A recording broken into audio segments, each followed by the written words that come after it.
Ladies and gentlemen, if I can have your attention, please. Turn off your cell phones to avoid any interruptions in the program. And if you do not want your photo taken, please let the Board of Trade staff know. We do use photos for both internal and external publications. Thank you so much for attending. I'm Anita Huberman. I'm President and CEO of the Surrey Board of Trade. And we are here for a very important dialogue with Surrey's own. Let's give a great Surrey welcome to BC's Labour Minister, Harry Bains.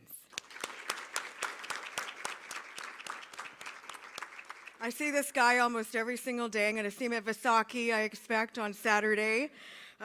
So we've known each other for decades, but thank you so much for supporting the Surrey Board of Trade.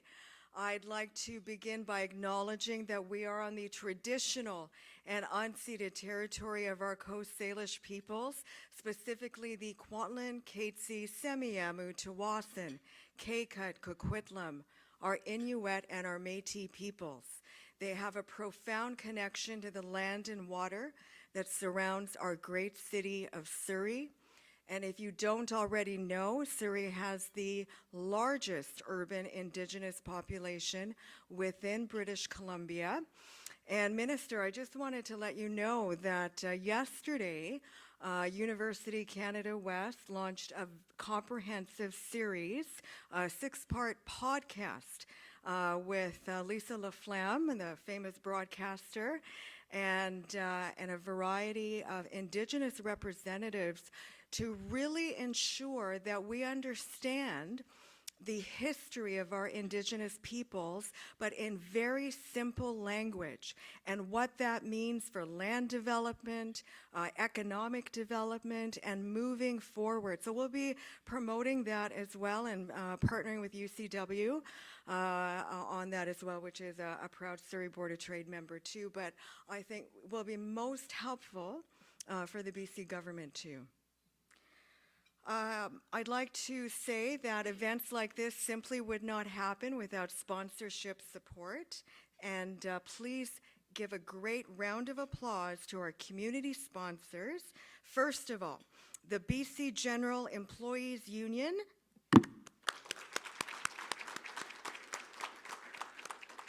and the New Westminster and District Labour Council. Our ongoing progress partners, ongoing supporters of the Surrey Board of Trade, the law firm of Fasken, the Chambers of Commerce Group Insurance Plan, represented by SNF Benefits, Lighthouse Labs, and Western Community College. And of course, I'd like to welcome City of Surrey Councillor Linda Annis. She is here, or will be, oh, there she is. And City of Surrey Councillor Mike Bowes is in the house. Everyone, the Surrey Board of Trade, we support business, bring business into the City of Surrey, one of the top 5 largest Chambers of Commerce, Boards of Trade in Canada. We were in Ottawa on Monday, Tuesday for the federal budget, really ensuring we're telling the Surrey story and advocating for Surrey infrastructure, BC infrastructure. Ottawa needs to pay way more attention to British Columbia. But to tell you a little bit more about the Surrey Board of Trade and our great city of Surrey, please turn your attention to the screen for a short video.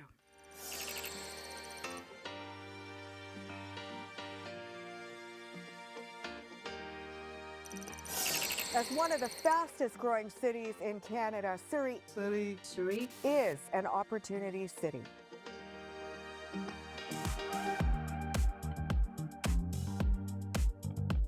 The Surrey Board of Trade is the concierge of connections. My name is Dr. Paul Gotra. I am founder and CEO of Simtech Green Energy. Surrey Board of Trade has always been an invaluable part of our business.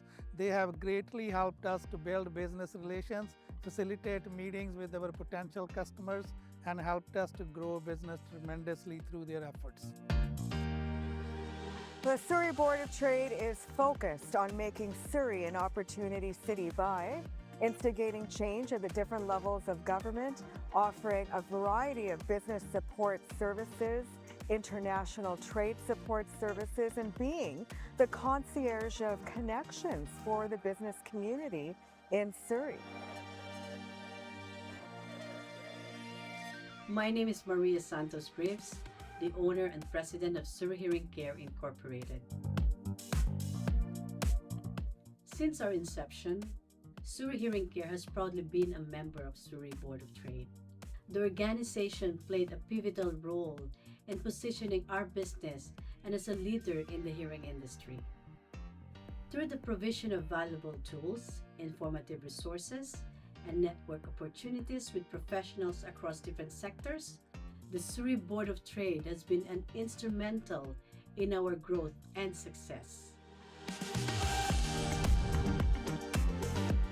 If it's in the agricultural sector or in the retail sector, if they're needing a government connection, if they have an issue related to government, we are there for them, and we have a proven track record of success to ensure that businesses are helped when they need it in a timely way.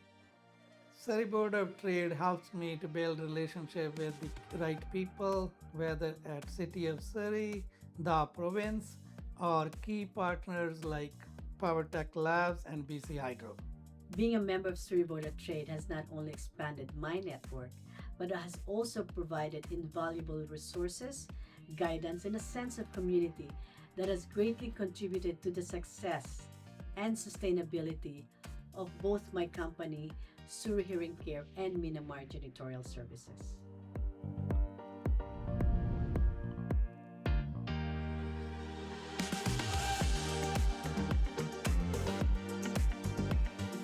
If you are interested in growing your business, Surrey Board of Trade is an invaluable resource for networking and collaborating with the community and other businesses.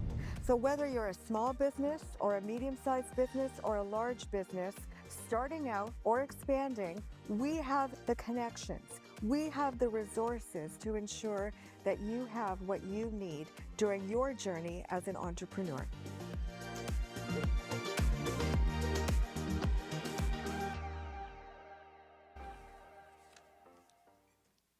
Thank you so much for listening to that. And now, please help me welcome Cesar Estrada, Employment Specialist from Options Community Services, for a short presentation. Cesar.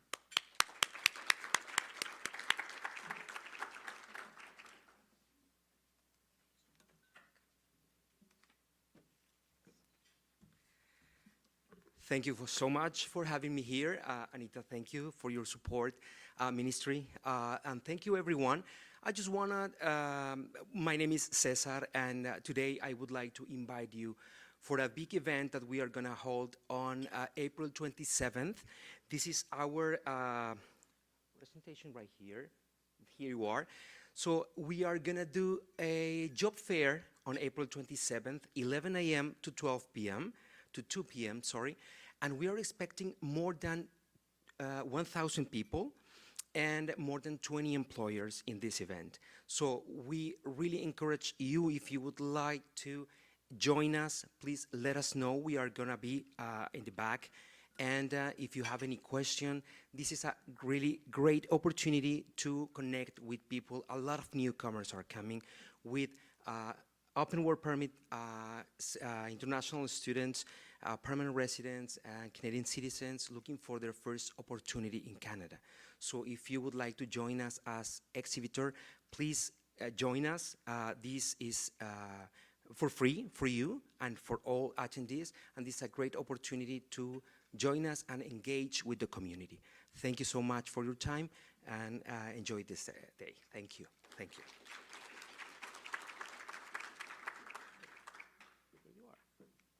Oh, there you are. All companies confirm it. Thank you.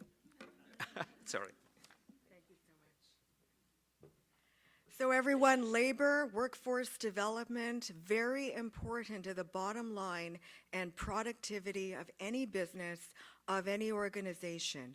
Our workforce development portfolio at the Surrey Board of Trade issues labor market intelligence reports for Surrey every other month. The next one is coming out next week. And we also partner with the BC government, with the federal government, on a variety of workforce development projects to tie industry needs to curriculum development, really focused on trifecta economic partnerships between business, education, and our service organizations. So Western Community College, for example, is one of our trifecta economic partners, and we've done some very good work to ensure that bottom line productivity from a labor workforce development lens.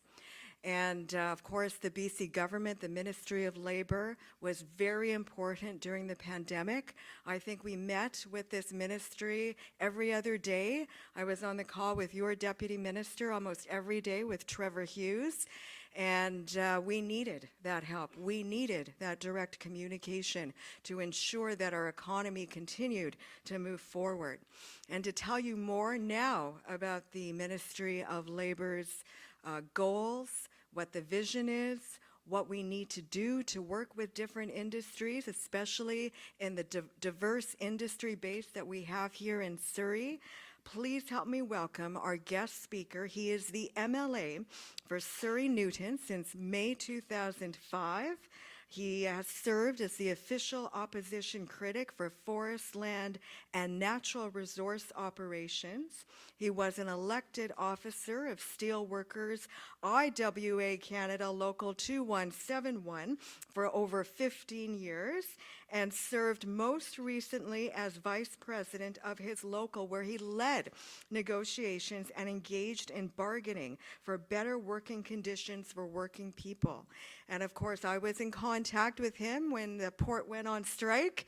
And we have the greatest number of manufacturers in British Columbia, and we were all being compromised in terms of our supply chain resiliency. But he was there, always willing to engage, listen, and take action, which he did. Please help me welcome our BC Minister of Labour, Harry Bains.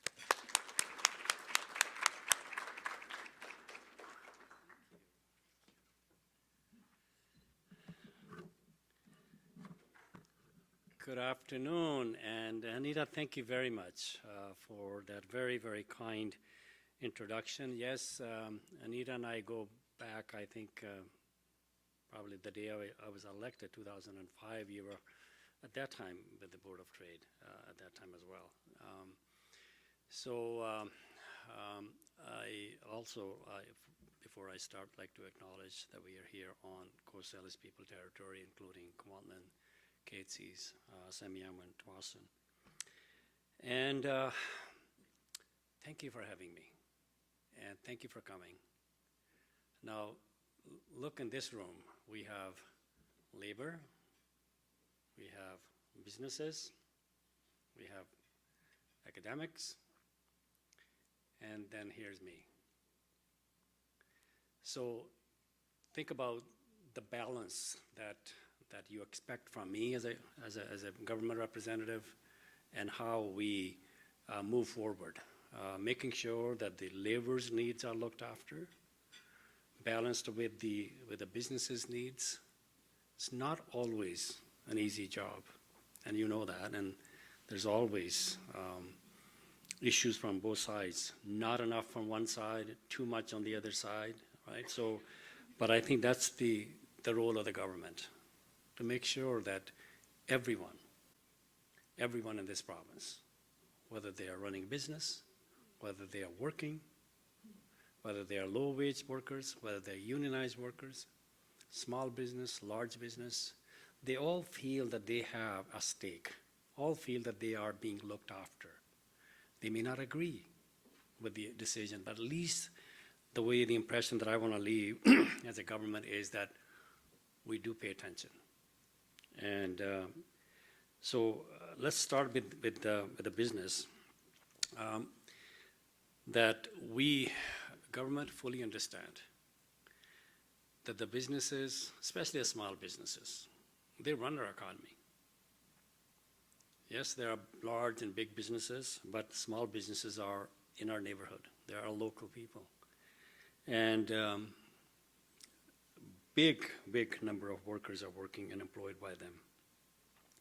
That's why the last budget, there were some issues raised by businesses. We just came through pandemic, as Anita talked about. Those were challenging times for everyone. And I think WC set an example how we can work together and deal with some of the most difficult times in our lifetimes.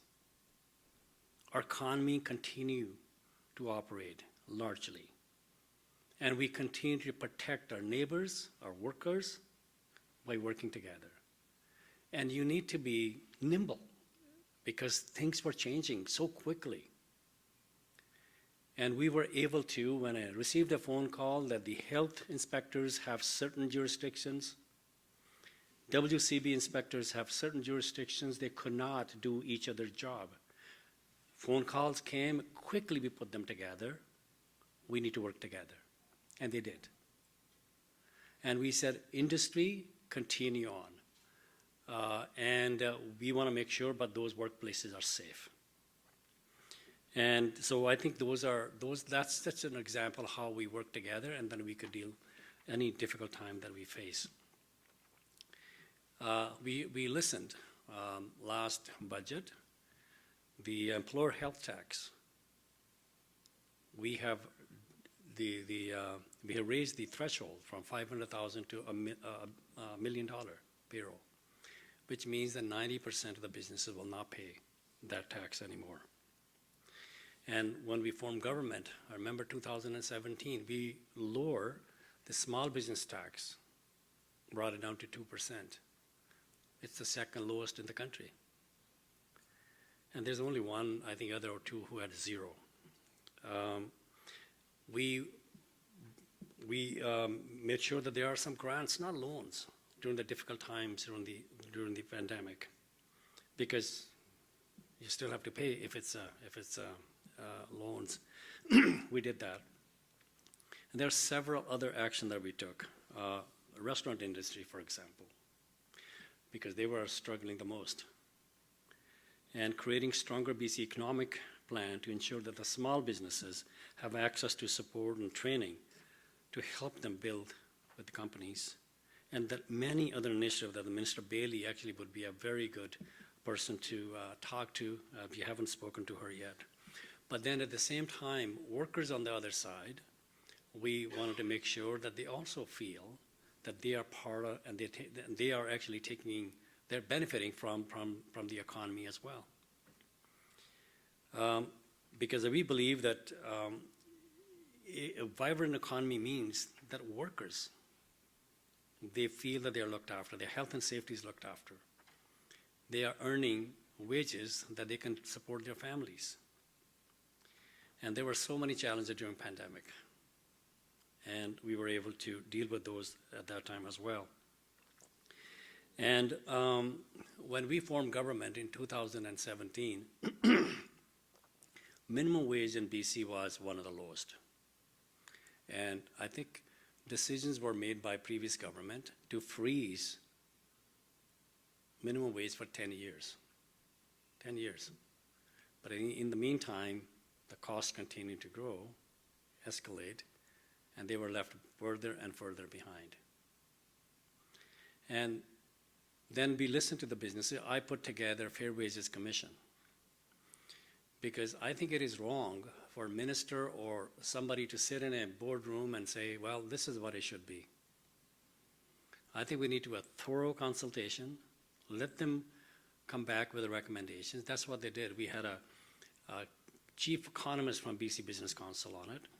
We had a retired union representative and a professor from the UBC. They met with the businesses, small businesses, workers, their representatives, academics, came back with the recommendations, how we could move our minimum wage on a gradual, predictable way, because the one thing that they heard time and time again from businesses was they want certainty. They know the cost is going to grow. They know that the material costs and the production costs, along with the labor, it will go. But we need to know so that we can build our budgets accordingly. So they came back with a recommendation that they gradually, over 4 years, I think our minimum wage was 11 something at that time, to go to $15, raising it every year, but then tie it to some permanent number so that, like a CPI, so that people will know that this is the way it's going to be, rather than politicians making decisions all the time. That's exactly what we did. Once the minimum wage reached $15.20 an hour, according to their recommendations, we tied it to the rate of inflation. Now we actually made it into a law. So going forward, minimum wage will be automatically increased by the CPI increase in the previous year. And now we are joined by, I think, 8 other provinces, other jurisdictions, who use the similar formula. So the people are not falling behind all the time. And this June, minimum wage will go up to $17.40, again, raised by the CPI average of last year. And also, we found that there need to be certain sectors of our workers who were left behind. There wasn't enough support for women, because we need more and more. We need to attract more women to workplace. And so we just brought in pay transparency legislation recently, introduced, to close the pay gap. I mean, in this day and age, in Canada, this is 2024. Workers doing the same work, regardless of your gender, should be paid the same amount. And that's not what's happening. Women are paid about 75% less, the 75% of the men doing the same work. Should not happen in Canada.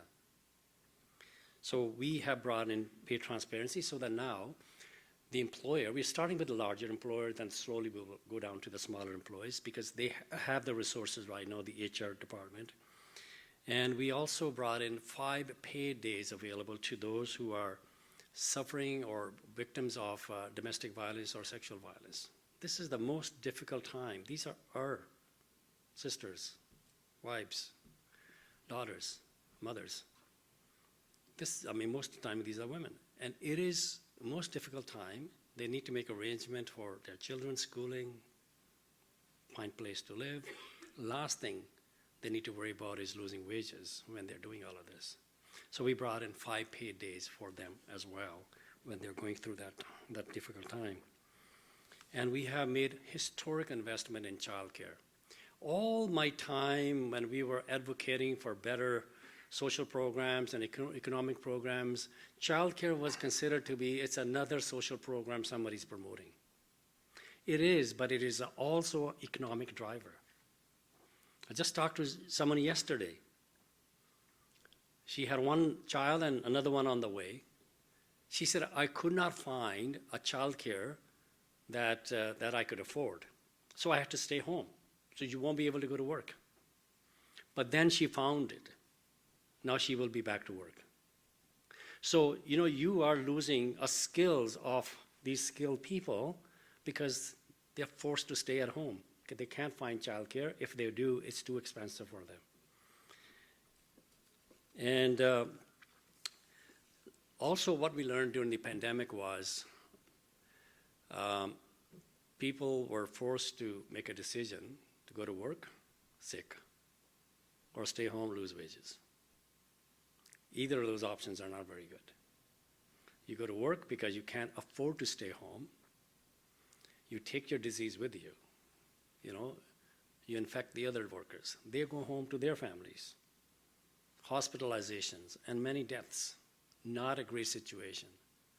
Businesses were losing. Certainly our healthcare system was falling apart, and we were losing people. So we took a number of initiatives. First, we said there should be unpaid sick days, job protected. That wasn't enough. Then we brought in 3 paid sick days to be refunded by the government to the employers. And then we realized that we need to have a permanent fix to this. So we brought in 5 paid sick days for all workers in British Columbia, so that they're not forced into that situation where they're going to work sick and or stay home and lose wages. But we did a lot of research on that. The presenteeism cost we found through our research. Presenteeism cost was much, much higher than the absenteeism cost. United States, we were told, there's about $600 billion cost to businesses on presenteeism. That means people going to work sick, they get injured more, they're making other people sick, they take more time off, it's less production. Right? So when you consider all of that, it's better to pay the workers to stay home and keep their workplaces safe. Now we are moving, economy is moving. It's a different economy out there. When we develop our laws in the past, labor laws, for example, some of the work and some of the economy wasn't even there. The gig economy, the precarious work, app-based employment. So now we believe that our laws need to stay in level with the changing economy. So we passed the legislation in the fall last year to make sure that the gig workers, especially, we're starting with the ride-hail and food delivery service, that there should be minimum 120% minimum pay based on our minimum wage, because they are waiting for their trips to be accepted. They're not getting paid for that. So we're saying, recognize that, so that's why 20% extra than the minimum wage. But also transparency. They didn't even know how much they earned and how much they were actually paid out of that earning. They didn't know how much tip was left behind for them. No protection for WCB if they were injured or get beat up at workplace. And no expenses paid for their cars, that they have to bring car to the work. And our laws are clear that employer cannot offload their business costs onto their workers. But here they were. So we're fixing those areas. Legislation was passed. Now we are developing regulations. We're very close. It'll go to cabinet, and we will fix those areas so that these workers can also have the basic minimum protection as all workers in British Columbia. Because I believe, I'm sure you will agree with me, regardless which sector you work in, regardless what your immigrant status is, you should enjoy the same rights and protection as any other worker. Workplace safety continue to be my #1 priority. I start right from the beginning saying, if you go to work, you don't go home at the end of your shift, safe and whole, nothing else matters. So we need to make sure your workplaces are safe, and you go home at the end of your shift to your family. It is good for business, it is good for workers, and it's good for our society. So we brought in a number of changes through WCB changes. Bill 41.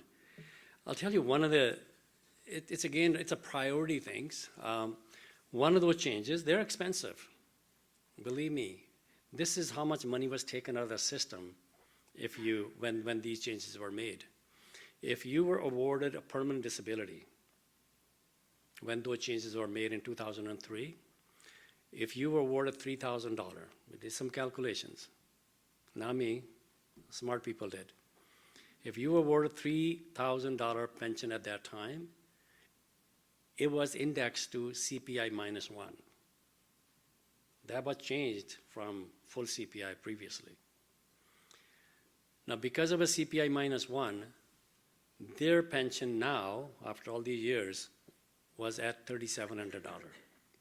But if it was a full CPI, it would be $4,700. So this worker, no fault of his own, got injured at work, can't go to work again, awarded pension, he or she is falling behind $800 every month, month after month after month. That's not what our system was set up for, WCB, because the worker gave up their right to sue employer in 1917 in British Columbia, and the employer took the responsibility, we will look after them through this system of WCB. So we fixed that. But to fix that one item, to put full CPI going forward, it cost the system about $1.2 billion. I mean, the way they do it's a liability against assets. That's how they do it. But it's not the check was written overnight for 1.2 billion. But that's how much those type of changes cost. And also we brought in Fair Practices Commissioner, because many complained, employer and the workers, that system is not fair to them. They were not dealt with fairly when they were going through the claim system. We brought in Fair Practice Commissioner, reporting to the board, and they will be investigating if there's a complaint for unfairness, individual or system-wide unfairness, and report to the board at the end of the year. Board can fix them, or they will pass it on for legislative changes to the minister, and we could fix it. Then we brought in legal duty for employer to re-employ, because what was happening, you injured at work, WCB looked after you through your claim, and now you can't go to the same job. We're saying we were the only province that didn't have that responsibility on the employer. We said, no, you injured, now you're ready to go back to work. You know, it's a benefit to the employer as well, because now you're getting the skilled worker back again, person who understands your business. We brought that. Also, now, independent access to the independent health professionals. You know, just bringing the fairness again. We heard so many complaints, you probably heard that as well, who deal with WCB. If you're an injured worker, you have your own physician, the WCB have their own physician. Then there's a sometime conflict of what they think and what your physician think. And workers or whoever feel that they weren't dealt with fairly, because most of the time they went with a WCB doctor. So now we said that you can actually ask for an independent opinion on that. Then, you know, at least that would help both sides to make sure that it is a fair system. And we were the only province that didn't pay interest. If your claim dragged on and on and on for a year, we were not paying interest on even the decision was made that you were entitled to all of this. Now, if it's delayed longer than 180 days, you will be paid interest. We also now put, again, BC was the only one. We are explicitly prohibiting employer from trying to suppress a worker's claim.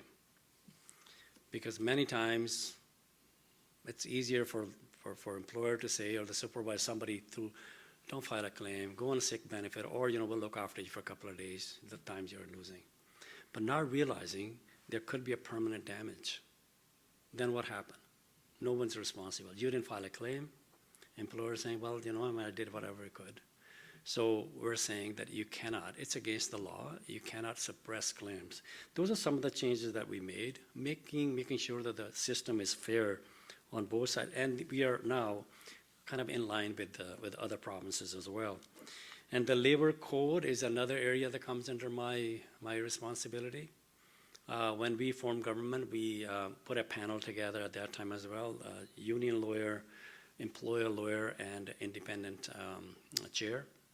They came back with a recommendation after listening to businesses, the workers, and their representatives, lawyers, and all the other academics, and came back with a recommendation. There were 28 or 29 recommendations, so we implement all those.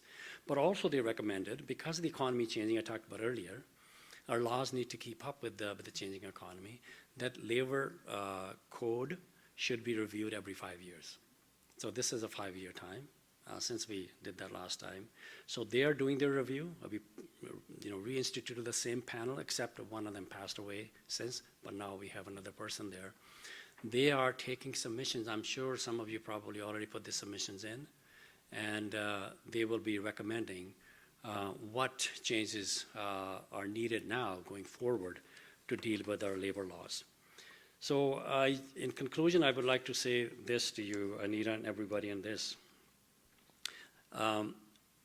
That there are a lot of work has been done by the government through a lot of challenging times, working with the businesses, with the labor, trying to make sure that there's a balanced approach to our economy. And we still have a lot of challenges. Labor shortage is a big challenge. Skill shortage is still a challenge. And I can tell you our vision as a government is for labor, for business, for government to work together to build strong and resilient BC, to make our province a place where people want to live, work, and raise their families. We will continue to do everything we can to ensure businesses get the support that they need and the workers do not feel that they are left behind. It's our job as a government to make sure that we have a business environment. Our taxes are competitive to other jurisdictions and that businesses get good return on their investment. But at the same time, take the responsibility to protect our environment, water, land, and air, and treat their workers with respect, make sure their health and safety is protected. So I think that's the kind of, most businesses and the labor work together. We do that, and governments work with them. But then always there are others who we need to always make sure that they follow the law. And I always say that when we make some changes, some businesses may feel this is maybe too much. I'm saying, look, these changes are to deal with the bad actors in the industry. It's not fair for some businesses, 1 or 2% maybe, who are taking shortcuts, may not pay their workers according to the law, but now they are taking unfair economic advantage of the good employers. So we need to make sure that the good employers are protected by making sure that those few in our system don't take advantage of the system. So working together, we can do anything. We have proven that during the pandemic. We continue to prove that. We have a lot more work to do. So thank you very much for having me, and I really, really enjoy being here.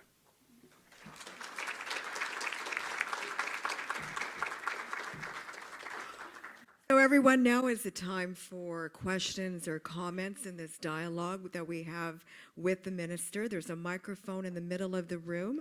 We are recording the session as well, so please state your name, your company name, and your question very succinctly, or your comment to the minister, and he'll respond accordingly. So please approach the microphone. But I'm going to start with the first question. You know, we had BC Seniors Advocate presenting yesterday, Dan Levitt, and what was very intriguing was the nature of employment standards in BC for the longevity economy, for those that are aging. We're living longer, employment contracts, union environments, sometimes they don't allow benefits for those that are aging out. 65 or 70 or whatever it may be. Has your ministry explored, how, every single person matters in this economy, and, I don't want to work when I'm 65, but sometimes we're forced to, and the cost of living is so high, especially in the Metro Vancouver area.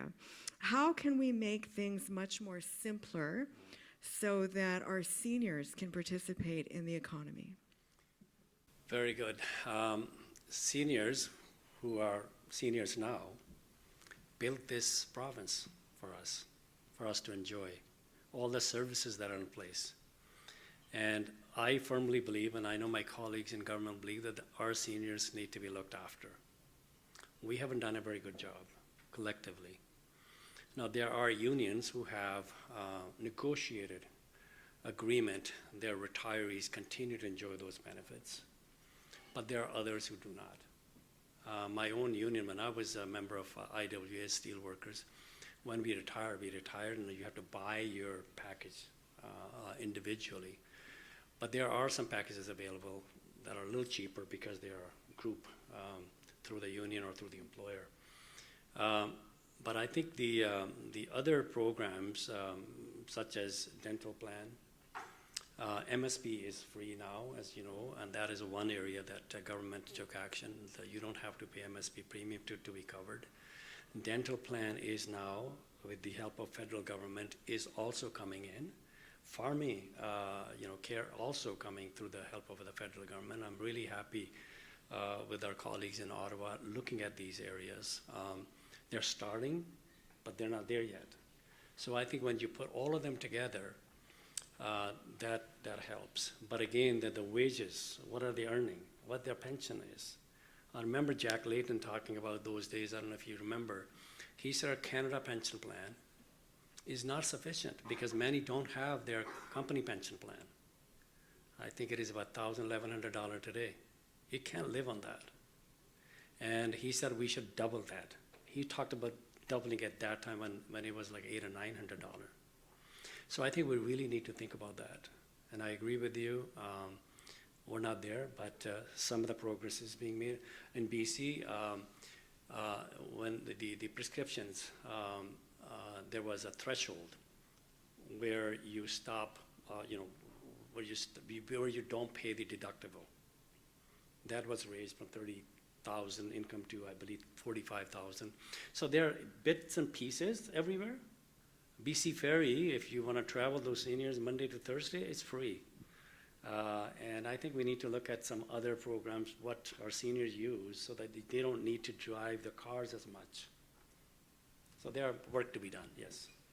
Any questions from the audience? Please approach the microphone.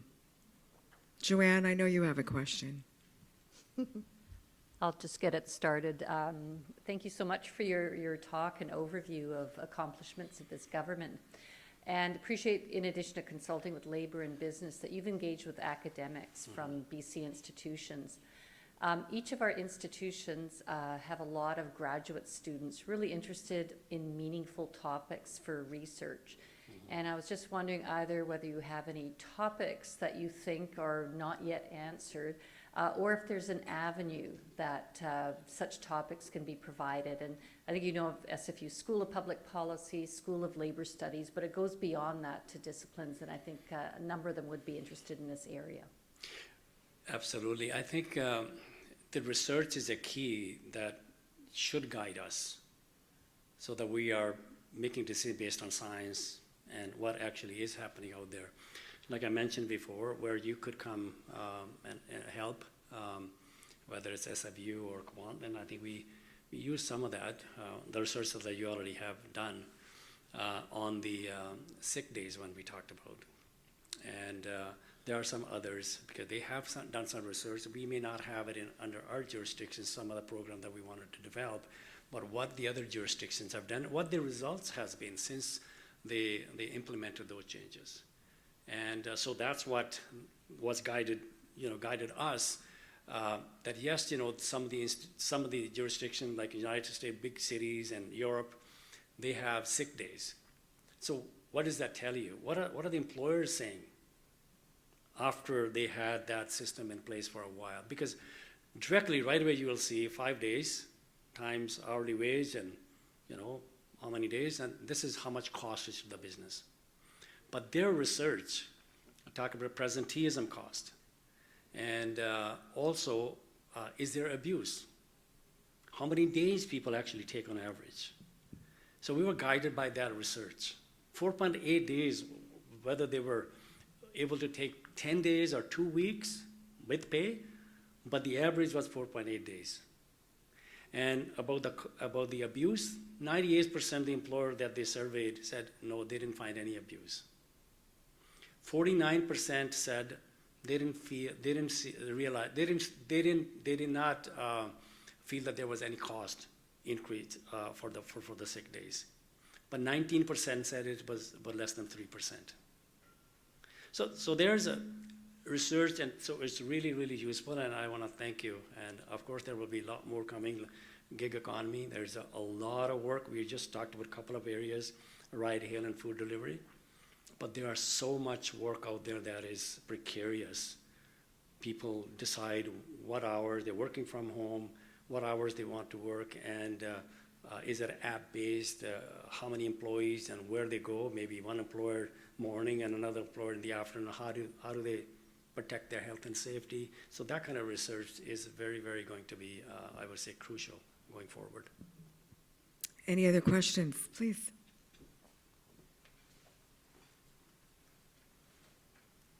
Hi, Mr. My name is Bains. I'm from BCGU. Earlier you mentioned that the disparity of some of the workers, especially women, getting paid less than the men. And I have brought it to Premier EB, to Indian Dix, and I have talked to you probably, but not in details. If you look at the social service, the social workers in the ministry, we are losing a lot of social workers currently because one of the examples I can use, a case manager that is a nurse doing a case manager job, a social worker with a PhD degree doing a case manager job, and the nurse can have just a bachelor, the case manager, a social worker with a PhD degree make about $20,000 less than a case manager. I have brought it for the last 5 years with the different ministries, and I haven't seen any progress. I know the direct employer is not the government, it's HEBC, but HEBC got funded through the government funding. What's your thought about that? Yeah, like I said, there are a couple of approaches. One is that if you have a union contract, there is a protections there, but I think, like I said, the Transparency Act that will be introduced, it's going to take some time to see its impact, because employers, starting with government, because they're the large employer, and then the others like Hydro and ICBC, large employers, they will have to now publish what the wages are paid. So I think, sometimes you call it shaming the employer to make sure that they do the right thing. And then next thing could be going next step to ensure that you don't discriminate when you're, deciding who are you paying and how much. If they're all doing the same work, then they should be paid the same. This is Canada. Any other questions? So I just wanted to ask you about temporary foreign workers. Very important in Surrey, our agriculture sector, our restaurant sector, some of our Indian sweet shops, very specialized skill to make Indian sweets, for example, manufacturing facilities. How is it that we can make it better for businesses and hire these temporary foreign workers? Yeah, it's key right now. We wouldn't be, our economy would really suffer if we didn't have the temporary foreign workers, even students. And they are actually stepping in when we need workers. There still is a shortage. Now, largely temporary foreign worker is covered by the federal government.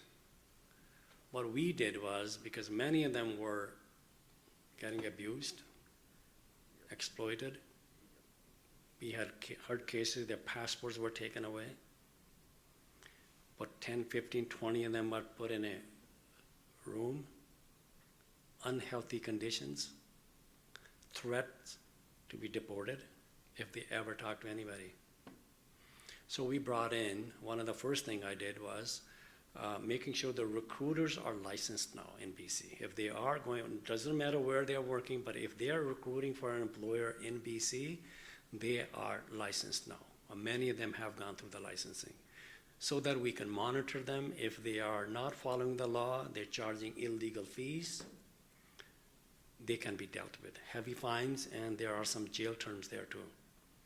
Employer also, on the other side, are required now to be registered with Employment Standard Branch, so that we can monitor if an employer is not following the law, not paying these workers according to the law. Then we will share that information with the federal government when they approve their applications, that they will not be eligible again to get the foreign workers. So we are just trying to protect the worker side so that it makes more attractive for the workers to come to BC to help our employers. And so we're making it very easy, or actually make it easier for the employer to say, look, there is Employment Standard Branch has a dedicated staff to deal with a temporary foreign worker stream. And so I think we need to work with the federal government on that. How do we make it easier? For example, right now, you talked about the labor market analysis being done. It's done nationally and provincially also. We know through that analysis how many Class 1 licensed drivers we need, how many cooks we need, where's the shortage.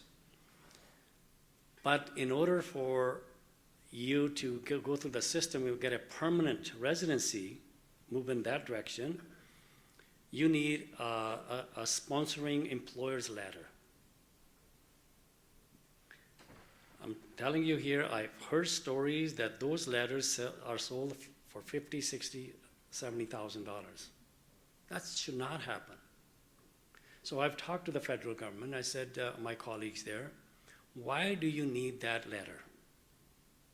You know, if there's a $10,000 short of our Class 1 license or 4,000 cooks or whatever the other area, issue the work permits to those qualified people. They will find work because we have shortage. Simplify it. And same students, they are only allowed to work 20 hours. With a lot of pressure, they did move it at that time to 40 hours, but then it's back to 20 hours. Again, there's abuse because it's too expensive here because you cannot live on 20 hours. And they're not millionaires' kids sometimes we think they are. They are, middle-class families who borrow money against their land, their homes to send their kids for their better future. They are now working to pay for themselves. Housing cost, education cost, living cost. You can't live on 20 hours, so they end up working longer than 20 hours. That's what we get reports on, and then that's where the abuse starts too. So I said, let them work as many hours that they can, and they're able to at the same time continue to be in school. So there are some, systemic changes that we can make to actually get, make a system a little simpler and make sure that there's no, abuse of the system. I constantly talk to our federal government. One of the things that we talked about our federal labor ministers and territories, a meeting we just had a couple of weeks ago, is the how do we attract more workers to the workplaces, especially women. In construction sites, the Johnny on the spots are there as washroom facility. Sometimes they're not even cleaned regularly. So now the WCB is working. We made the announcement that there will be a flush toilets available so that we could attract workers, have some respect and dignity when they're working.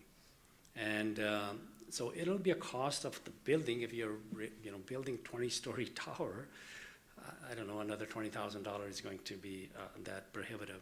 But we need to respect workers, attract them to workplaces. That's another. The other one is a PPE. I mean, all body sizes are different, especially women. When they go to work, the gloves for electricians or overalls, they're all made for men. Large, medium, small sizes, extra large. But women body sizes, body shape and size are different. So we're saying, all labor ministers actually agree that we need to work on it to make sure that we educate the supplier and the employer to make sure that women need to be respected at workplaces. And so that those changes are coming because it's not only unhealthy or unsafe. Imagine, there were some women who came and gave us a demonstration. Coverall, the coverall crotch goes to their knee. So how do you climb steps if you are working as an electrician? The gloves, they're hanging about an inch, past their fingers. And how do you do that electrical work? And sometimes they get catches, in the machinery. It's dangerous. So there are a lot of work being done out there. I just didn't have a lot of time to deal with it. But those are the things that we need to do to attract women, attract those who haven't been into the workplaces before, so that we could utilize their skills. They can realize the best of their potentials. It's a win-win situation. Economy will benefit, and us as families and individuals will benefit from it. Any other questions from the audience? Or I'm going to continue. Please, go ahead.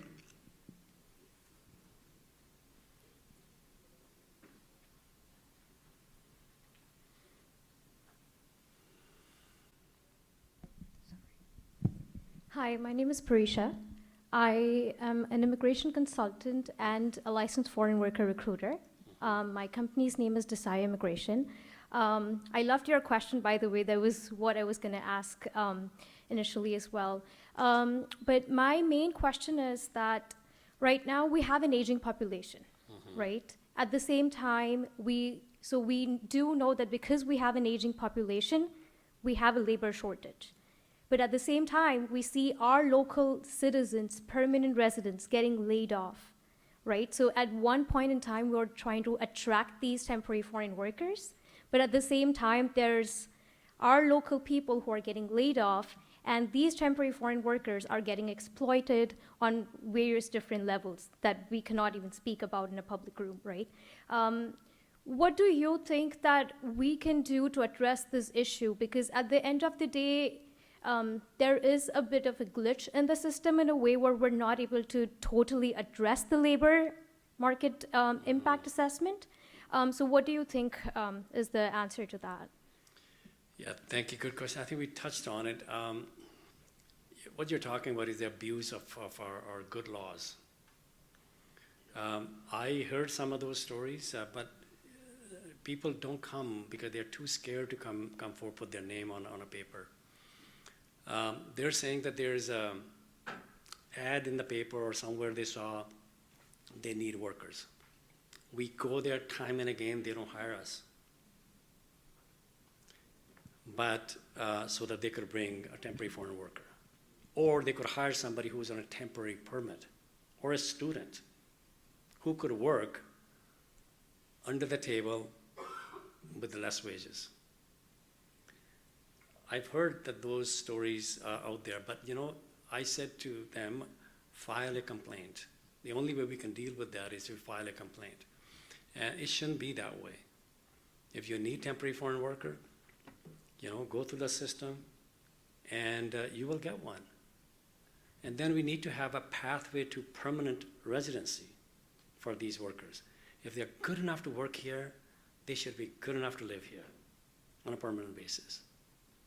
So I heard the similar stories that they don't get hired or locals get laid off and others get hired to replace them. It is a problem if that's what's happening, and we need to make sure that we need to deal with abuse. But we need to have people come forward and file some complaints to deal with it. Other questions from the audience? Please approach the microphone.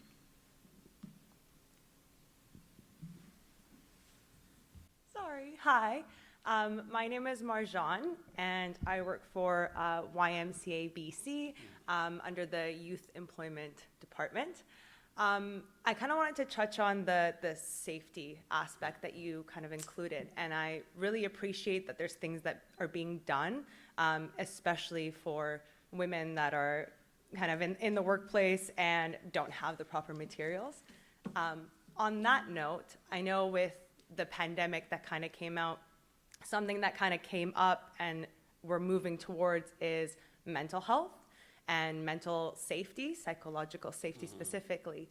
And I know that, being isolated, people start to realize like how important mental health is. And one of the things that is kind of going under the radar and is easier to kind of push and hide is that psychological safety aspect. I'm just wondering what's being done, if anything at all. How can something like that be addressed? Because working with youth specifically, that's one of the main things that they're finding difficult in terms of sustaining work, is they don't feel as though they have a safe space to even bring up issues that are they're feeling, or discrimination that's kind of like towards them. So that's just a question. Thanks. I'll give you a two-part answer to this. One, again, when we formed government, BC was the only jurisdiction in North America that allowed, you talk about youth, that allowed our kids as young as 12 to do any type of work. That did not line up with our responsibility with the international child labor laws. We were cited by United Nations numerous times, but nothing happened. So we fixed that. So we raised the the general working age in BC from 12 to 16, but also clarify what the light work 14 and 15 years can do, and the dangerous work, the more hazardous work that between 16 and 19 can do. Now, as you know, the first job, the first paycheck can be a very rewarding. We all went through it. But it should not be at the expense of your safety. And we had evidence from the WCB, millions of dollars are paid to those workers who are 12, 13, 14 years injured at workplaces. Sometimes a permanent damage was left. So we'll fix that part, number one. Number two, mental health was never considered as injury, as you know. As a society, we never accepted it. Workplaces never accepted it. But now, more and more, it is becoming prevalent. It is a serious issue. And it is being taken seriously, at least I know, by our government. So what we did, when we first formed government, we were told many stories, real stories, that they suffered mental health injuries at workplaces, variety of reasons. Then if they file a claim to the WCB, they have to live through the same experience explaining what happened, right? And re-traumatize them and make, the situation even worse. So at least for the first responders, we made the mental health injuries as presumption, because they deal with it on a daily basis as part of their job. So if a firefighter file a claim for mental injury, it will be presumed that it happened at work, and they will not have to prove it again. Then we added nurses and other healthcare workers like care aides to make sure that they are also covered. Now we're going third, I think I can't announce it yet, but there are more workers, because they are dealing with people on a daily basis, like a downtown, streets here, dealing with the opiate crisis, helping those who are suffering addiction. They see trauma every day. And others who work with the first responders on a daily basis as a part of their work. So there is a push from the labor movement to include all workers, provide them presumption for mental health.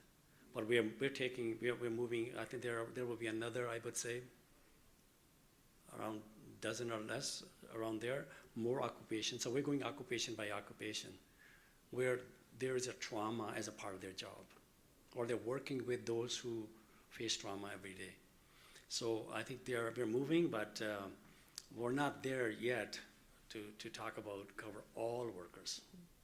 It's nice to hear that there's like a movement, though. There is, Awesome. of course. Thank you. You'll hear more from me on that probably in coming weeks. Any other questions from the audience? Minister, I just wanted to ask you, you and I, we've dialogued over many years about WorkSafeBC and the surplus funds and returning a portion of the surplus funds back to the employers. Where are you at with that? Good question, because people need to know that, right? So the WCB system is funded by employer entirely. They are charged premium based on their payroll. But let me explain it to you. So they need, in order to pay for past, current, and future claims, they need to have a reserve fund. So first of all, I don't make those decisions. Government don't make those decisions. It's the board of directors of the WCB who make those decisions. It's their responsibility under the WCB Act. They determine what the premium should be. And then they manage through the management companies what to do with that accident fund that they need to have. So they made a decision years ago that they need 130% funded system, so that when the economy fluctuate, that they are there, sufficient money is there to look after the workers at that time, 130%. So there's a 30% cushion. But recently, as Anita had mentioned, accident fund has been funded to the tune of about 155%. No, that was about a year ago. It's down to 142%. So where's that money come from? So the employer pay premium, then that money is managed through the management firms, and they are invested in the market, and that number goes up and down with the market, the way the market is. And so recent years,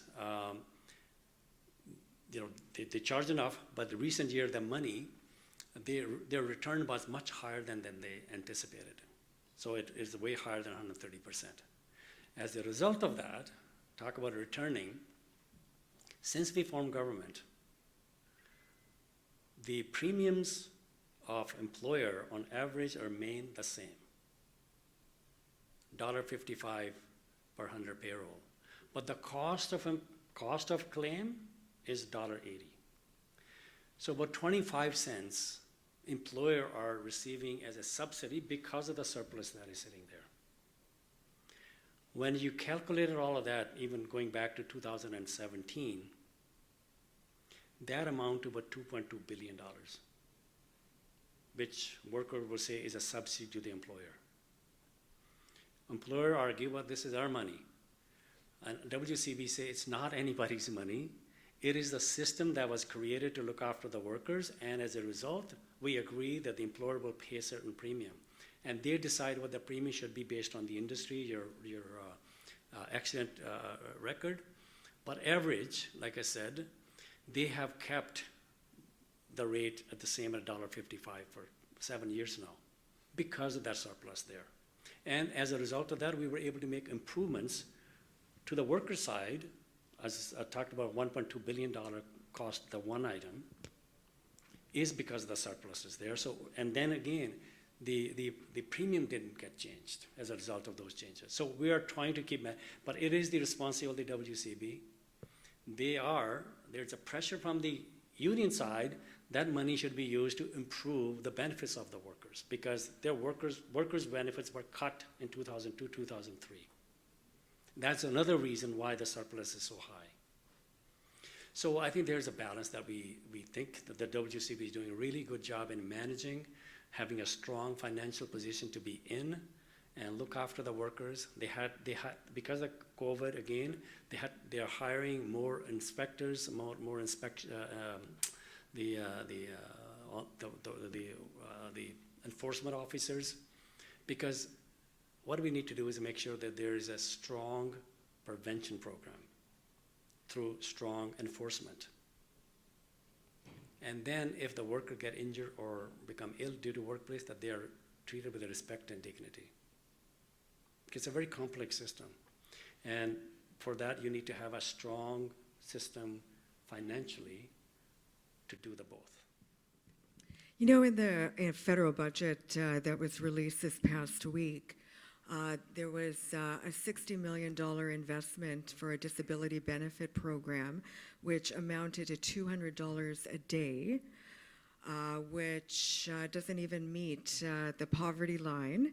I'm just wondering what your perspective is, and it may not fit overall within your ministry, but if someone does become disabled as a result of their work, they're accessing this federal benefit. Is the BC government going to top that up, or are you working with the federal government to help persons with disabilities? Yeah, so you talk about the workplace. If they're injured at workplace, then that's the responsibility of the WCB. And there are policies and laws, WCB Act determine what the disability amount should be. Like I said, some people get full pension based on their income, and others, because they have a system where they have certain amount for, certain parts of your body. And they determine by how much work actually can do with your injury or disability. And then they give you a permanent disability pension. And for example, and then there is a wage loss there as well. It used to be both, but it's one of the highest of the two now. You have loss of function pension. They're determined if you cut your, for example, cut your hand off, there's a loss of function pension, then there's a loss of wages pension, because you're not able to earn as much as you were doing with a full hand. Then they determine how much less is that from the 100% of you being. Then they put amount to it. And then if you are now able to earn certain amount less, for example, if you're making $30 an hour, now you're able to make with one hand $20 an hour, $10 is considered to be a loss of wages. It goes till your retirement age. There's a percentage of that you get as a pension. So there's a little complicated system, but for work-related, that is the system.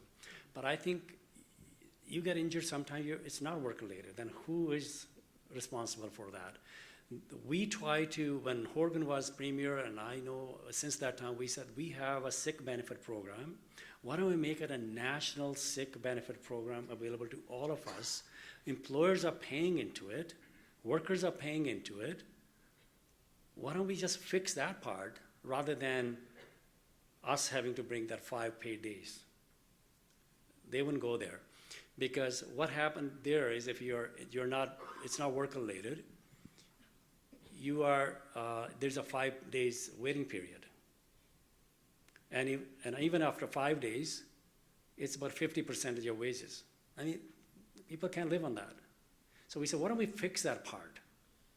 Eliminate the waiting period, and raise the payment as well, so that we can look after those people. It's not their fault. They're sick. They're injured, and so at least they can look after themselves. But they didn't go there either. But I mean, obviously they're listening.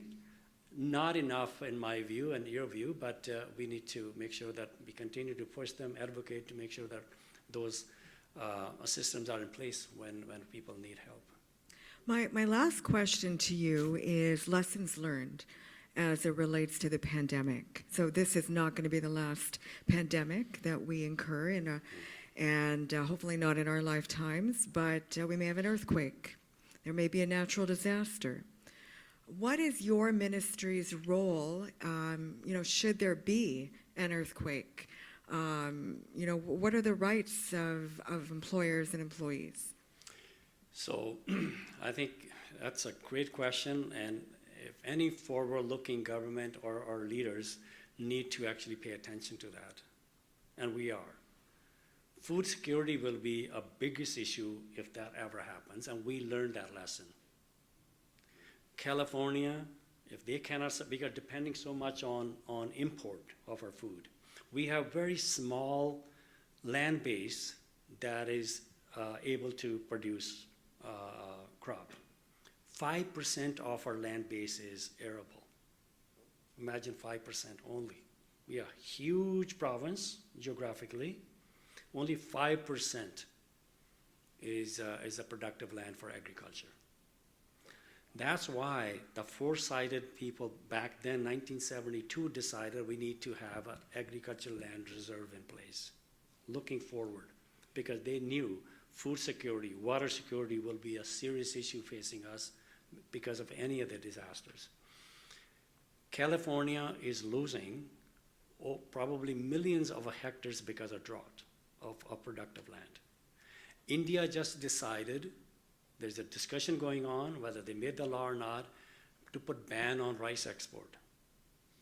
So world is moving, and the climate change is telling us move and move fast.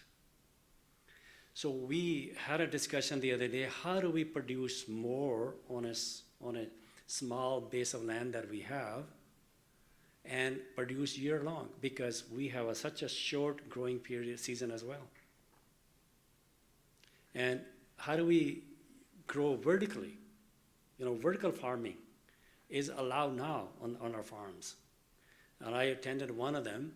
The one truck container take about 5% of water than traditionally it will take, produce about 3 or 4 acres amount of produce. And no pesticides, because it's inside, right? So there are ways to grow more year round. And also how do we process? I mean, no point producing strawberry if you can't make strawberry jam, as somebody said. We need to add value.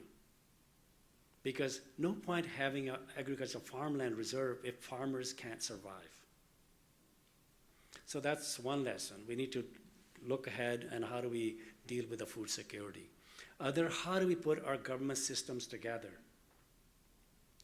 And as we learned from pandemic, WCB, healthcare workers, and how do we bring industry, the unions, WCB together to keep the workplaces open as much as we can, at the same time make sure that their health and safety is protected.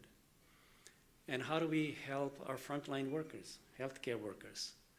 Because they were strained, as you know, they were overstretched. They took risks to go to work, their own health, then they go home to their children. And my own daughter, doctor, she goes to work. She has a small 2-year-old at that time. So it was like a painful for her. She said, you know, I'm coming home and I'm worried about what would happen. What am I bringing home? She's a doctor, but I mean, there are so many out there like that who worry about their family when they come home. But they don't want to miss work because they know that they're needed there. So we need to put all the systems together, healthcare delivery, food security, and or the transportation of goods and all those services.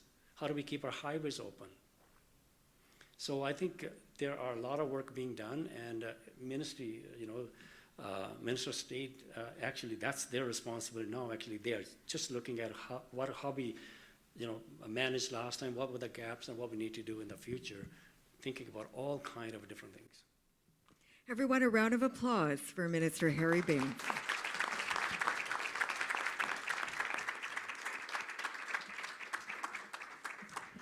So just a couple of reminders. Tomorrow we have 2 events, Never Stops.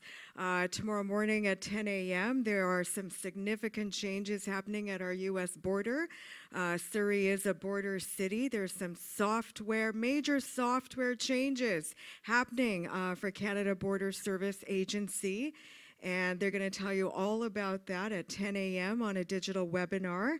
So if you're moving goods across that border, you're going to want to know what that means to your business. So spread the word, and we'll send that out also through social media. And then at 12 o'clock, we have our first Rainbow Entrepreneur Roundtable to listen to our LGBTQ++ community on challenges and opportunities for our rainbow community. And of course, our very own board chair, Rory Morgan, or is it Roxy? Roxy Rolla. He was at the drag event on Saturday night, and he was a gorgeous woman. So thank you so much for representing the Surrey Board of Trade, and thank you so much to our sponsors. We simply cannot do these events and do our work without sponsorship support.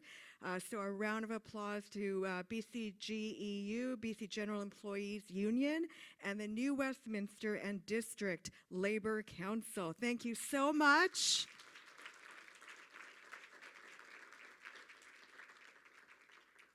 And everyone, make it a great business day. Thank you for attending.